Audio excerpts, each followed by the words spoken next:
Bismillahirrahmanirrahim. Assalamualaikum warahmatullahi wabarakatuh. Perkenalkan, nama saya Mahendra Dika Setiawan. Saya dari angkatan 37, kelompok 2, Laskar CPNS, Provinsi Kalimantan Selatan. Baik, di sini saya akan mencoba untuk memaparkan penjelasan dan materi terkait dengan agenda 1 yang membahas mengenai wawasan kebangsaan dan nilai-nilai bela negara. Yang pertama adalah definisi wawasan kebangsaan adalah wawasan kebangsaan, konsepsi cara pandang yang dilandasi akan kesadaran diri sebagai warga negara Indonesia dari suatu negara akan diri dan lingkungan di dalam kehidupan berbangsa dan bernegara. Nah, sebelum kita membahas yang lebih lanjut, sejarah dari bangsa Indonesia sendiri dimulai dari terbentuknya organisasi Budi Utomo, Perhimpunan Indonesia, Kongres Pemuda 1, Kongres Pemuda 2, BPU PKI dan PPKI. Dari organisasi Budi Utomo itu sendiri, pada tanggal 20 Mei tahun 1908, puluhan anak muda berkumpul di Stovia untuk mendirikan Budi Utomo. Stovia itu adalah kepanjangan dari School of the Divine Inlandse Artsen yang dibentuk oleh zaman pemerintahan Belanda. Nah, kedua, Perhimpunan Indonesia, organisasi pertama yang menggunakan istilah Indonesia.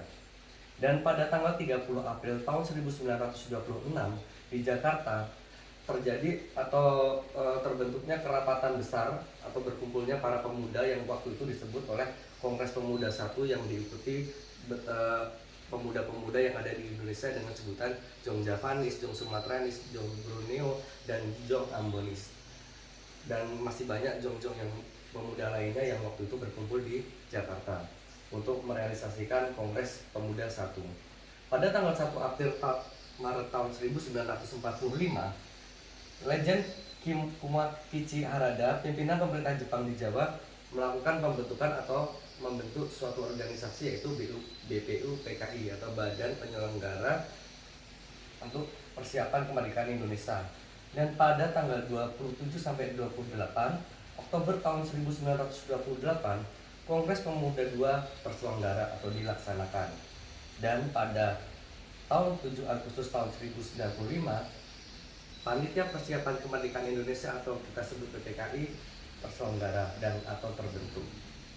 Baik, setelah mengenal sejarah terbentuknya Persiapan Kemerdekaan Indonesia, kemudian kita mempelajari terkait dengan konsensus dasar. Konsensus dasar sendiri adalah dasar-dasar kita sebagai warga negara Indonesia untuk mengetahui apa saja yang menjadi landasan-landasan atau ideologi yang digunakan. Yang pertama adalah Pancasila, yang kedua Bhinneka Tunggal Ika, yang ketiga Undang-Undang Dasar 1945 dan NKRI. Lanjut. Satu. Nah, adapun dari konsensus dasar sendiri, kita mengenal dengan identitas negara. Kita wajib tahu bahwa identitas negara itu adalah ada beberapa macam. Yang pertama adalah bendera negara, yaitu merah putih. Yang kedua bahasa Indonesia. Yang ketiga lambang negara seperti Garuda Pancasila. Dan yang keempat lagu kebangsaan. Nah, di dalam identitas negara sendiri kita bisa melakukan atau merealisasikan apa yang kita ketahui tentang pembelajaran di agenda 1 yaitu cinta tanah air. Bagaimana kita merealisasikan atau mengimplementasikan indikator dari cinta tanah air itu sendiri. Yang pertama, menjaga tanah dan perkarangan serta seluruh ruang yang ada di wilayah Indonesia. Yang kedua, jiwa dan raganya bangga menjadi masyarakat atau bangsa Indonesia itu sendiri. Yang ketiga, jiwa patriotisme terhadap bangsa dan negara. Yang keempat, menjaga nama baik bangsa dan negara. Yang kelima, memberi kontribusi pada kemajuan bangsa dan negara. Yang terakhir adalah bangga menggunakan hasil produk dalam negeri dan bangsa memakai produk buatan lokal lah, seperti itu. Kemudian kesadaran berbangsa dan bernegara. Indikator bagaimana kita bisa merealisasikan sadar terhadap bangsa dan bernegara.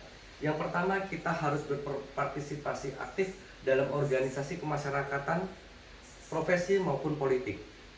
Kemudian menjalankan hak dan kewajiban sebagai warga negara sesuai dengan peraturan perundang-undangan yang berlaku.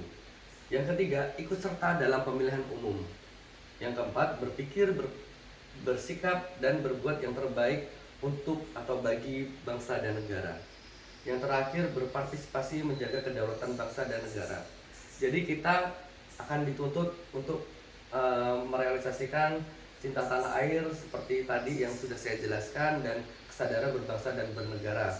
Kemudian kita wajib setia pada Pancasila sebagai ideologi atau dasar negara.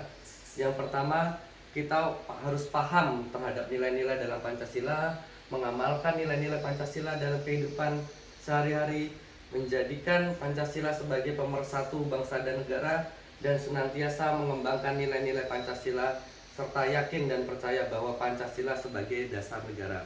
Jadi kita tidak boleh terlepas dari kesetiaan kita terhadap Pancasila itu sendiri, karena Pancasila sebagai ideologi atau dasar kita untuk melakukan atau mengamalkan dalam kehidupan sehari-hari kita sebagai calon abdi negara atau CASN.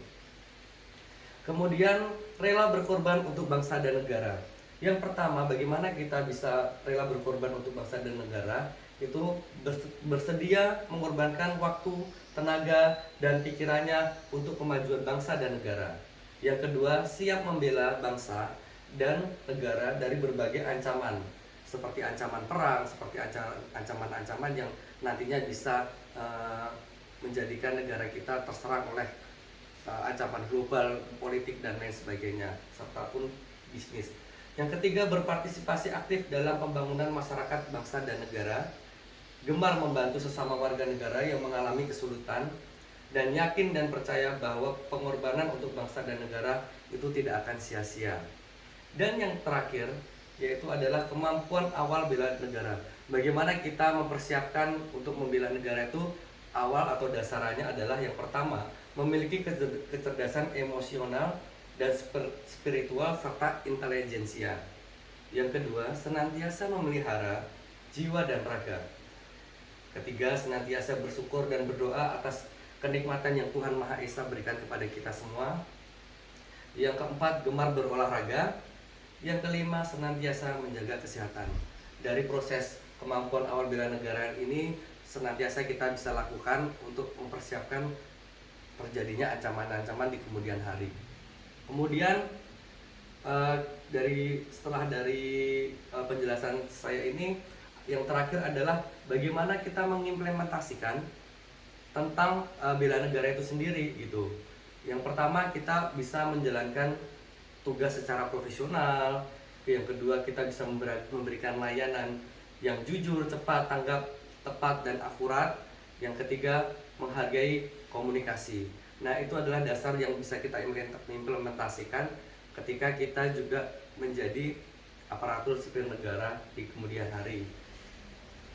Dan dari definisi bela negara itu sendiri, bela negara adalah tekad, sikap, dan perilaku serta tindakan warga negara, baik secara perseorangan maupun kolektif, dalam menjaga kedaulatan negara, keutuhan wilayah, dan keselamatan bangsa dan negara, yang dijiwai oleh kecintaannya kepada negara kesatuan Republik Indonesia yang berdasarkan Pancasila dan Undang-Undang 1945 dalam menjamin kelangsungan hidup bangsa Indonesia dan negara dari berbagai ancaman-ancaman, baik dari dalam negeri maupun dari luar negeri. Dan dari Hari Bela Negara itu sendiri sudah diputuskan oleh Keputusan Presiden Republik Indonesia nomor 28 tahun 2006 tentang Hari Bela Negara tanggal 18 Desember 2006, dengan pertimbangan bahwa tanggal 19 Desember 1945 merupakan hari bersejarah bagi bangsa Indonesia. Dan nilai-nilai dasar bela negara kita wajib mempunyai itu dan wajib mempedomaninya. Yang pertama, cinta tanah air, sadar berbangsa dan bernegara, setia pada Pancasila sebagai ideologi negara, rela berkorban untuk bangsa dan negara, dan kemampuan awal bela negara yang sudah saya jelaskan tadi. Mungkin itu penjelasan dan pemaparan dari hasil yang saya pelajari dan saya baca dari materi modul agenda 1. Mohon maaf kiranya kalau ada salah-salah kata atau kurang sempurna dalam penyampaian ini. Terima kasih. Wassalamualaikum warahmatullahi wabarakatuh.